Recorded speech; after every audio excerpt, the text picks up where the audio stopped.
इस वीडियो में हम संदिग्ध डिप्थीरिया यानी गलघोटू मामले का पता लगाने के बाद समुदाय में सार्वजनिक स्वास्थ्य प्रतिक्रिया या पब्लिक हेल्थ रिस्पांस के बारे में जानेंगे। डिप्थीरिया के मामले में हल्का या मध्यम बुखार, गले में खराश, गर्दन के आसपास सूजन, निगलने और सांस लेने में कठिनाई जैसे लक्षण होते हैं। 6, 10 और 14 सप्ताह की उम्र में पेंटावेलेंट, 16 से 23 महीने पर और 5 से 6 साल की उम्र में डीपीटी और 10 और 16 साल की उम्र में टीडी वैक्सीन की खुराकें डिप्थीरिया से बचाती हैं। एक कुशल पब्लिक हेल्थ रिस्पांस की पूरी प्रक्रिया को 4 परस्पर जुड़े चरणों में विभाजित किया गया है।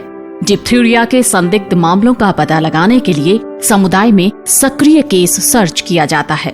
संदिग्ध मामलों में थ्रोट स्वाब लिया जाना चाहिए और उपचार शुरू किया जाना चाहिए। संदिग्ध या पुष्ट मामलों के संपर्क में आने वाले लोगों की कॉन्टेक्ट ट्रेसिंग की जानी चाहिए। इन सभी कॉन्टेक्ट्स के लिए एंटीबायोटिक्स प्रोफाइलैक्सिस अगला कदम है।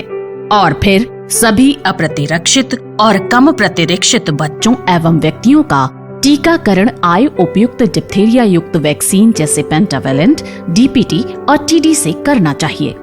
हम एक केस स्टडी के माध्यम से सार्वजनिक स्वास्थ्य प्रतिक्रिया के बारे में जानेंगे। रामपुर गांव में 2 संदिग्ध डिप्थीरिया के मरीजों को जिला अस्पताल में भर्ती कराया गया है। मामलों की जानकारी के 48 घंटे के अंदर रामपुर प्राथमिक स्वास्थ्य केंद्र के प्रभारी चिकित्सा अधिकारी ने गांव में जन स्वास्थ्य प्रतिक्रिया के उपाय शुरू कर दिए। एक्टिव केस सर्च, एएनएम, आशा, लैब टेक्नीशियन और सुपरवाइजरी कर्मचारियों के प्रशिक्षण और उचित माइक्रो प्लान बनाने के पश्चात गांव में सक्रिय मामलों की खोज की गई। टीम ने रामपुर गांवों के सभी 240 घरों का दौरा किया। पोलियो माइक्रो प्लान का उपयोग कर टीम के सदस्यों के बीच घरों का विभाजन किया गया है। प्रत्येक एएनएम स्टाफ सदस्य को एक दिन में लगभग 50 घरों की जिम्मेदारी दी गई। टीम ने सभी घरों का दौरा किया और दौरा किए गए घरों को मकान नंबर और तारीख के साथ चिन्हित किया। लैब टेक्नीशियंस के साथ सैंपल कलेक्शन और शिपमेंट के लिए प्रबंध जैसे throat swab, tongue depressor, Amies transport media, sample shipment carrier, ice pack की पहले से ही व्यवस्था की गई थी। एक्टिव केस सर्च दल को VPDSCS फॉर्म, संदिग्ध डिप्थीरिया मामले की परिभाषा, करीबी संपर्कों की पहचान और पता लगाने और अप्रतिरक्षित और कम प्रतिरक्षित बच्चों या लोगों की पहचान हेतु प्रशिक्षित किया गया था।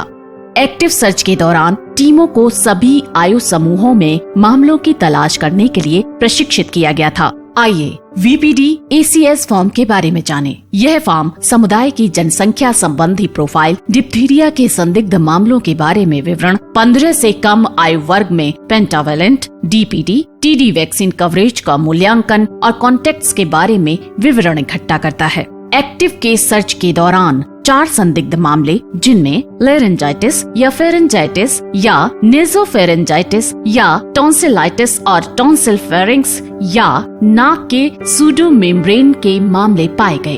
प्रत्येक संदिग्ध मामले में 2 थ्रोट स्वाब एकत्र किए गए और जिला टीकाकरण अधिकारी के कार्यालय में भेजा गया। कॉन्टेक्ट ट्रेसिंग, डिप्थीरिया के संदिग्ध मामले में केयरटेकर, रिश्तेदार, यौन संपर्क, साथी छात्र और दोस्तों को क्लोज कांटेक्ट माना जाता है। संदिग्ध मामले में मौखिक या श्वसन स्राव के संपर्क में आने वाले या घावों के संपर्क में आने वाले चिकित्सा कर्मचारियों की भी निगरानी की जानी चाहिए। कॉन्टेक्ट्स का प्रबंधन, संदिग्ध केस के कॉन्टेक्ट में आए सभी लोगों की 10 दिन तक डिप्थीरिया के लक्षणों हेतु निगरानी फ्रंट लाइन हेल्थ वर्कर्स के द्वारा करनी चाहिए ताकि इनका ससमय इलाज शुरू किया जा सके। एक्टिव केस सर्च के दौरान टीम द्वारा 15 करीबी कॉन्टेक्ट्स की पहचान की गई। इन कॉन्टेक्ट्स को रोग निरोधी एंटीबायोटिक्स दिए गए। एरिथ्रोमाइसिन 40 मिलीग्राम प्रति किलोग्राम वजन से 4 विभाजित खुराकों में 7 दिनों के लिए या एजिथ्रोमाइसिन 10 से 12 मिलीग्राम प्रति किलोग्राम वजन से प्रतिदिन 1 खुराक 5 दिनों के लिए। नए लक्षणों का पता लगाने के लिए निगरानी कर्मचारियों ने दैनिक टेलीफोन संचार के जरिए कॉन्टेक्ट्स की निगरानी की।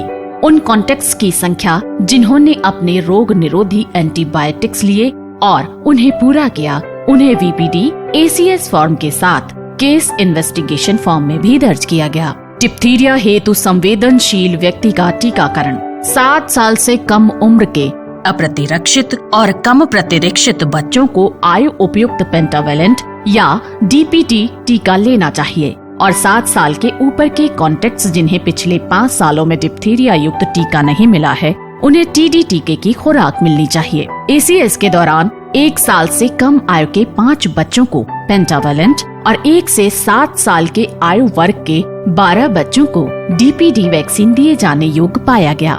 गांव में एक टीकाकरण सत्र की योजना बनाई गई और सभी पात्र बच्चों और वयस्कों को आयु उपयुक्त टीका लगाया गया। 7 साल से ऊपर के 20 कॉन्टेक्ट्स को पिछले 5 सालों में कोई डिप्थीरिया युक्त टीका नहीं मिला पाया गया। उन्हें सत्र स्थल पर TD टीका दिया गया।